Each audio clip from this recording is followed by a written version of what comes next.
Au terme de ce processus, notre pays pourra se féliciter de posséder l'une des CNI les plus fiables et les plus sécurisées à l'échelle du continent. C'est en ces termes que s'était vanté le Premier ministre Alain-Claude Bilibine lors de sa déclaration de politique générale devant les députés le 24 janvier dernier. Une assertion qui fort malheureusement a été vite démentie par le ministre de l'Intérieur Lambert Noël Matta qui, dans l'incapacité de tenir promesse, a quelques semaines après annoncé la prorogation de celle produite entre 2011 et 2013.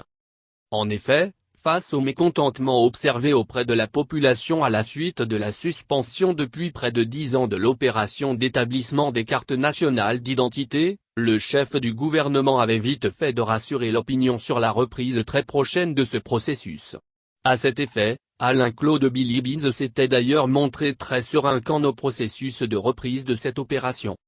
S'il avait assuré que la phase technique préalable au démarrage des opérations d'enrôlement était bel et bien achevée, le chef du gouvernement avait déclaré que l'officialisation du calendrier de ces opérations de collecte de données des citoyens devrait être faite dans les toutes prochaines semaines. Sauf qu'à peine 10 jours après avoir donné ces assurances, ce dernier à travers son ministre de l'Intérieur fera un rétropédalage à 180 degrés. Ainsi, se trouvant dans l'incapacité de tenir promesse, l'homme fort du canton Entanglouli et Lambert Noël Matta vont faire adopter lors du Conseil des ministres du 1er février 2023 le projet de décret portant prorogation de la validité de la carte nationale d'identité. Selon le communiqué final du dit Conseil, les cartes nationales d'identité bénéficient automatiquement d'une extension de validité de plein droit allant jusqu'au mois de décembre 2023.